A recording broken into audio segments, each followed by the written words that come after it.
চেষ্টা মামলায় ব্যারিস্টার সুমনের 2 দিনের রিমান্ড মঞ্জুর করেছেন আদালত। 2 দিনের রিমান্ড শেষে এই মুহূর্তে সারা পেল ব্যারিস্টার সুমন। দেখুন দর্শক কিভাবে উচ্ছ্বাসিত করতেছেন তার চুনাঘাট মাধবপুরের লোকজন। তিনি দাঁড়িয়ে পড়লেন। দেখুন দর্শক বিস্তারিত জানতে পুরো ভিডিওটি দেখুন। আমার সারা শরীরের মধ্যে মাংসের চেয়ে কলজা বড়। ফুলের মালা গলায় দিয়ে মুক্তি পেলেন ব্যারিস্টার সুমন। তবে তাই নয়, কারাগার থেকে মুক্তি পেয়ে মাধবপুর চুনারঘাটবাসীদের সামনে অঝরে কাঁদলেন এই ব্যারিস্টার সুমন। আসসালামু আলাইকুম রহমতুল্লাহ। সবাই কেমন আছেন? আশা করি সবাই অনেক অনেক ভালো এবং সুস্থ আছেন। সবাইকে স্বাগতম জানাচ্ছি আমাদের আরেক নতুন ভিডিওতে। প্রতিদিনের মতো আমি আপনাদের রিয়াদ ফারুকী। দর্শক, আজকে ভিডিও টাইটেল এবং থাম্বনেল থেকে বুঝতে পেরেছেন কি বিষয়টা নিয়ে কথা বলবো। ইতিমধ্যে ভিডিওর শুরুতে কিছু অংশ বিষয় দেখে আশা করি ইতিমধ্যে বুঝতে পেরেছেন আজকে ভিডিওর মূল আলোচনা বা বিষয়টা নিয়ে কি বিষয়টা নিয়ে আজকে ভিডিওটা হতে যাচ্ছে। তো বিষয়টা বেশি বিস্তারিত বলবো না, কারণ বিস্তারিত বলতে গেলে ভিডিওটা অনেক লম্বা হয়ে যাবে। তো আমি সংক্ষেপে করে আপনাকে মূল আলোচনা নিয়ে যাচ্ছি। তার আগে আপনারা যারা আমাদের চ্যানেলটিতে নতুন আছেন চ্যানেল সাবস্ক্রাইব করে সাথে থাকবেন। চুনারুঘাটে হত্যা চেষ্টা মামলায় ব্যারিস্টার সুমনের 2 দিনের রিমান্ড মঞ্জুর করেছেন আদালত। দুপুরে হবিগঞ্জ জুডিশিয়াল ম্যাজিস্ট্রেট আদালতের বিচারক কামরুল হাসান এই রিমান্ড মঞ্জুর করেন। পাশাপাশি 7 দিনের মধ্যে প্রতিবেদন দাখিলের নির্দেশনা দেন তিনি। এর আগে আদালত প্রাঙ্গণে যুবদল ছাত্রদল নেতাকর্মীদের সাথে মারামারিতে জড়ায় সুমন সমর্থকরা।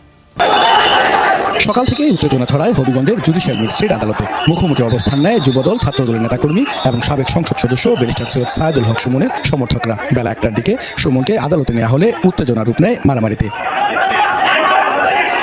কড়া নিরাপত্তায় যখন ব্যারিস্টার সুমনকে আদালতে তোলা হচ্ছিল, তখন পাল্টাপাল্টি স্লোগান দিচ্ছিল ছাত্রদল, যুবদল ও সুমন সমর্থকরা। এক পর্যায়ে সুমন সমর্থকদের ধাওয়া দেয় বিক্ষুব্ধ জনতা। আদালত প্রাঙ্গণেই সংঘর্ষে আহত হয় কয়েকজন। পরে আইনজীবী ও পুলিশের হস্তক্ষেপে পরিস্থিতি শান্ত হয়। আদালত প্রাঙ্গণে উত্তেজনা ও হাতাহাতির ঘটনায় ক্ষোভ প্রকাশ করেন আইনজীবীরা। ছাত্রলীগ সহ তাদের দোসররা আদালতে ভিতরে ছবি উঠানো নিষেধ। ছবি তোলার জন্য যখন আমরা বাধা দিই, আইনজীবীরা যে ছবি তোলা যাবে না, তখন আইনজীবীদের অপত্য ভাষায় গালিগালাজ করে। জাতীয়তাবাদী ছাত্রদল হবিগঞ্জ জেলা শাখা সকল স্তরের নেতৃবৃন্দকে নিয়ে আমরা আসছি। আসার কারণে ওরা যে অস্থিতিশীল একটা পরিবেশ সৃষ্টি করতে চেয়েছিল, সেই কারণে তারা এই অস্থিতিশীল পরিবেশ সৃষ্টি করতে পারে নাই। আদালতে রাষ্ট্রপক্ষের আইনজীবী সুমনের 10 দিনের রিমান্ড আবেদন করেন। তবে 2 দিনের রিমান্ড মঞ্জুর করেন আদালত। আজকে যে মামলা, এই মামলাতে রাষ্ট্রপক্ষ 2 দিনের রিমান্ড প্রার্থনা করেছিলাম, কিন্তু অভিজ্ঞ আদালত সুমনের 2 দিনের রিমান্ড মঞ্জুর করেছেন এবং আমরা সেই আশা করি আগামী দিনে ন্যায় বিচার পাবো। সুমনের আইনজীবীর দাবি, ব্যারিস্টার সুমনের রাজনৈতিক ক্যারিয়ার ধ্বংস করতে মামলায় ফাঁসানো হয়েছে তাকে। এই বিচার জাস্টিস তাকে ষড়যন্ত্রমূলকভাবে এই মামলায় তার রাজনৈতিক ক্যারিয়ারকে ধ্বংস করার জন্য তাকে জড়ানো হয়েছে। আমরা ইকুয়াল জাস্টিস প্রার্থনা করে আমরা আদালতকে বলেছি। পরে সুমনকে আদালত থেকে জেল হাজতে নেওয়ার সময় পুলিশের গাড়িতেও ধাওয়া করে উত্তেজিত জনতা।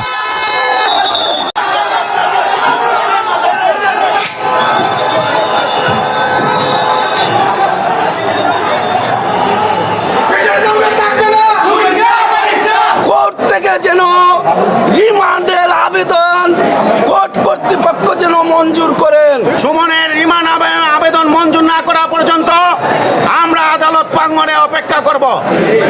কামরুল হাসান 2 দিনের রিমান্ড।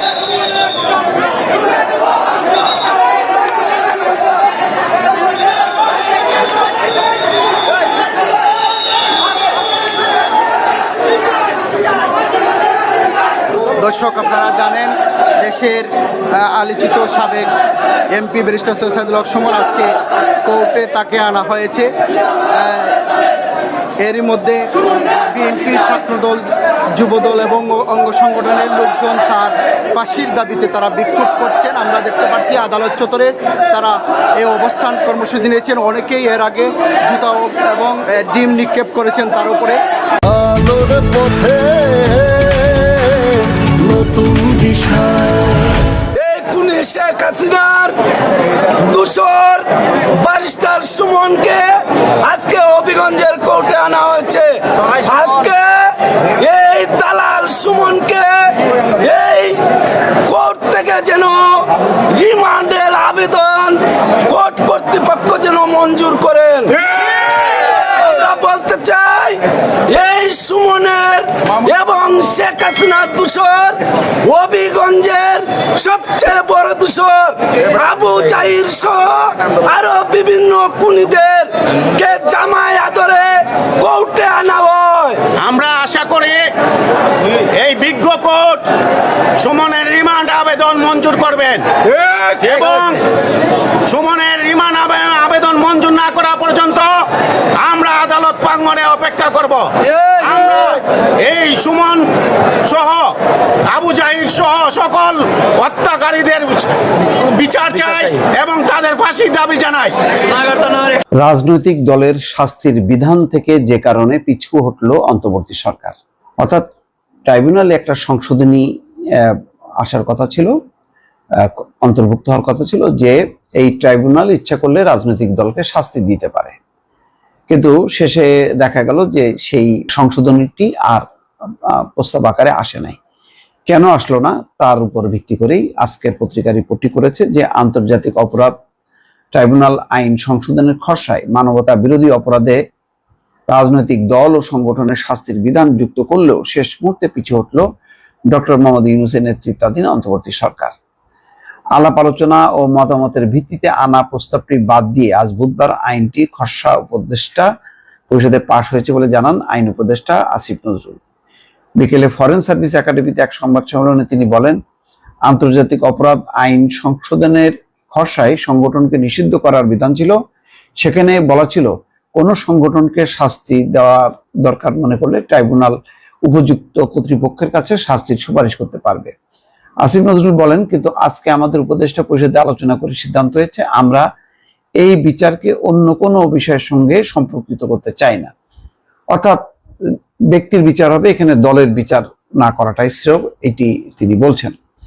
রাজনৈতিক দল বা কোনো সংগঠনকে নিষিদ্ধ করার প্রশ্ন এলে এটি এই আইনকে অযথাই প্রশ্নবিদ্ধ করার সুযোগ সৃষ্টি হবে, অর্থাৎ একটা হবে যে একটা ব্যক্তির বিচার করতে যে একটা দলকে কেন, রাজনৈতিক হস্তক্ষেপ হবে, আন্তর্জাতিকভাবে হয়তো একটি প্রতিক্রিয়া তৈরি হতে পারে।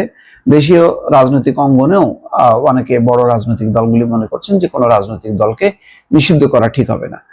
তো সেই কারণেই ট্রাইব্যুনালে যদি আবার এই প্রস্তাবটি খসড়াটি দেওয়া হয় এবং ট্রাইব্যুনাল যদি সেই অনুযায়ী দল বা সংগঠনকে নিষিদ্ধ করার প্রস্তাব দেয়, তাহলে এটি হচ্ছে একটা রাজনৈতিক দৃষ্টিকোণ এখানে প্রায়োরিটি পাবে। সম্ভবত সেই বিবেচনা থেকে অন্তর্বর্তী সরকার পিছিয়ে আসছে। বলা হচ্ছে যে আমরা সেই সুযোগ দিতে চাই না, আমরা একদম ডিসেন্ট ওয়েতে, ফেয়ার ওয়েতে বিচারটা করতে চাই, এই জন্য এই প্রভিশনটা বাতিল করা হয়েছে। আইন উপদেষ্টা বলছেন, আরেকটা বিষয়ে আমরা অনুভব করছি কোনো রাজনৈতিক দল বা কোনো সংগঠনকে তাদের অপরাধমূলক কর্মকাণ্ডের জন্য যদি নিষিদ্ধ করার প্রয়োজন বা দাবি ওঠে, তাহলে আমাদের অন্যান্য আইনে নিষিদ্ধ করার বিধান আছে।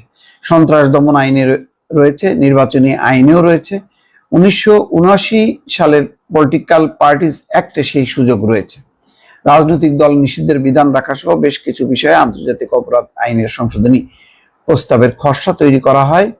গুম, খুন, নির্যাতনের মতো মানবতা বিরোধী অপরাধের দায়ে কোনো দল বা সংগঠন দোষী সাব্যস্ত হলে সেই দল বা সংগঠনের নিবন্ধন স্থগিত বা বাতিলের সুপারিশের বিধান ছিল ওই খসড়ায়। তবে রাজনৈতিক দল নিষিদ্ধ করার প্রস্তাব নিয়ে আইনজীবীদের কেউ কেউ প্রশ্ন তুলেছেন।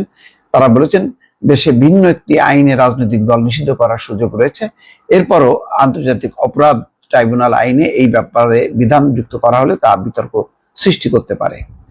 তো যাই হোক, সবকিছু বিবেচনা করে প্রধান রাজনৈতিক দল বিএনপির মনোভাব বিবেচনা করে সম্ভবত এটি আর শেষ পর্যন্ত রাখা হয়নি। দর্শক ভালো থাকবেন, আল্লাহ হাফেজ। জি ভাই, আমি জেলে থাকলেও দুঃখ নেই, ভালো থাকবে, আমি খুশি। ভালো থাকবে,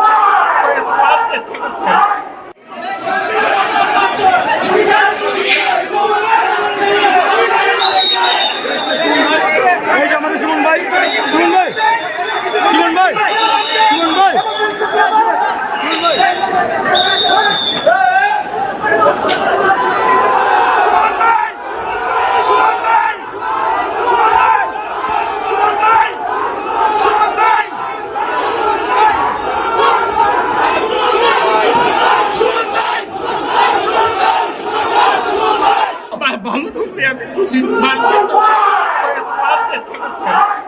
দেশটা ভালো থাকুক। জি ভাই, আমি জেলে থাকলেও দুঃখ নেই, ভাই কিছু বলেন। ভালো থাকবে, আমি খুশি। ভাই কান্না করবেন না, সব ঠিক হয়ে যাবো। ভালো থাকবে, আমি খুশি।